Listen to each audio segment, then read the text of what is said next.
It was a night like no other night, when God sent his Son to show his love for all the world, deep love for everyone. Have you heard about little Miss Mary? Not the one with the lamb, or the contrary one, but a real one who lived a long time ago. She's going to tell you how the story began. In the days before taxes were due, a visitor came to me right out of the blue. It was an angel standing there. It was Gabriel, and he gave me the news that started it all. "You're going to have a baby," he said. I was really frightened. But then he said, "Don't be afraid, Mary. God favors you among all women." "How can this be?" I asked. I really couldn't believe what I was hearing. "God's Spirit will help you, and you will give birth to a boy who will save the whole earth." Even though I was really scared and wanted to run away, I stayed and told Gabriel, "I am God's servant." Have you heard of the famed donkey of gold? The load he carried was worth more than gold. This is what the donkey told me. When I was young, Augustus was Caesar, and he ordered a census. Everyone had to travel to their hometown so that they could be counted and be sure of their names. To make the trip quicker, people rode a donkey, camel, or horse. Out of all people, Mary's husband came to the stable and chose little old me. So we loaded up and started out. Joseph was related to King David from long ago and from quite far away, so we had to travel through grass, rock, and sand. It wasn't easy traveling, though, all that dust, but to Bethlehem we came. Have you heard where the donkey finally stopped? To fill you in, we'll let the cow tell you who, what, and how. It was late that night when I heard the clap of a donkey's hoofs. A man with him went up to the inn and said he'd come from the land of his relatives. The innkeeper told him there was no room, but he told him he could sleep in the stable. But there was no bed. Mary came and sat down by the manger. Now the night got even stranger. Joseph was pacing and frowning. Mary was hurting, so she had to lie down. We all stayed very quiet. Sure enough, when we woke in the morning, a baby had been born. Have you heard about the surprise flock on a hillside that was startled with the shock of all shocks? Listen to the sheep from the field. Her story is really weird. Back then, when the night became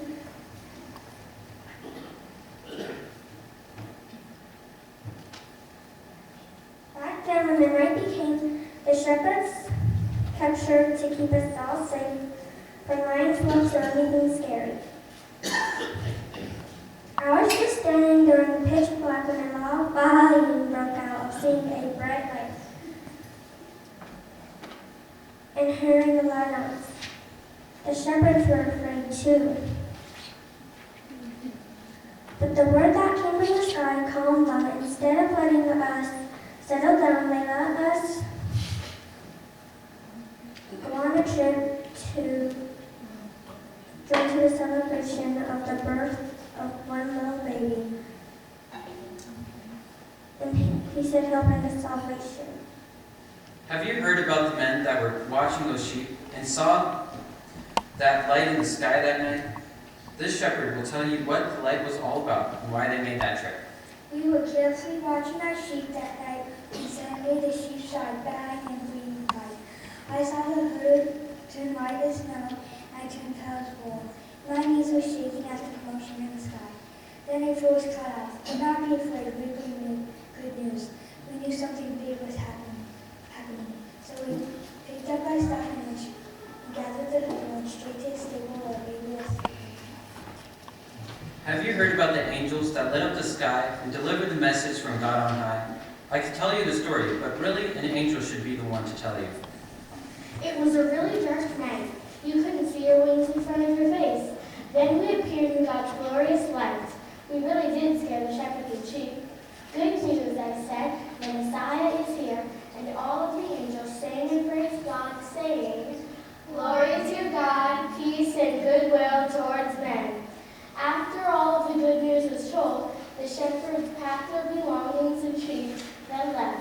They told everyone they met about that strange night.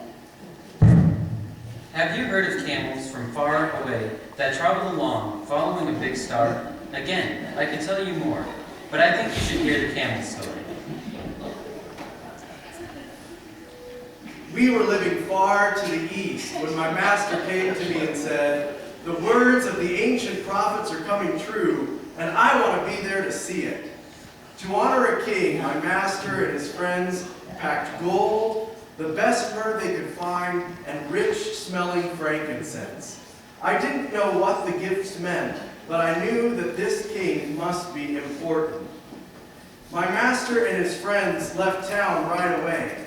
I didn't know what was happening, but I knew something big was going on, because this was the only time that we had a star lead our way.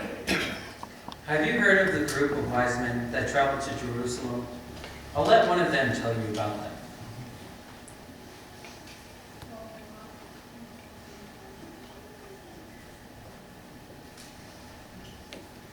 We were studying the stars one night, and one star became really amazingly bright. It told that a king was on the way, so we made plans to leave that very day.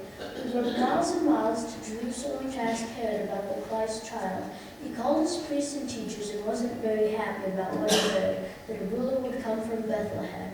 He told us to go and find the baby, so we followed the star right to where the baby lay. Then God told us in a dream not to trust Herod, so we never went back to the palace again. You've heard of Jesus' earthly dad. I'm sure you have. Have you been wondering where he was? Well, now Joseph will tell you of the adventures he had. When Mary's stomach started to grow, there is something you should know. An angel told me, "Stay with Mary. She has been given a gift from God." It is true that shepherds did visit the Custer wise men too, and angels whose voices were so sweet. Herod did want to hurt our son, so we fled to Egypt, just as God told us to do in a dream.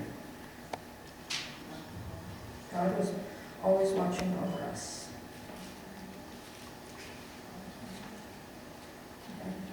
And sent him here to die for us to deliver God's gift of goodwill.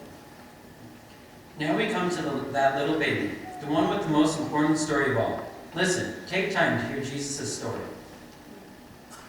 The stories of her are all true. I was born in a stable, wearing swaddling clothes, and laid in a manger. There were lots of strange visitors, but most importantly, the rest is true. I came out of God's love for each of you. I am Emmanuel, God with you, the Messiah who cares for everyone.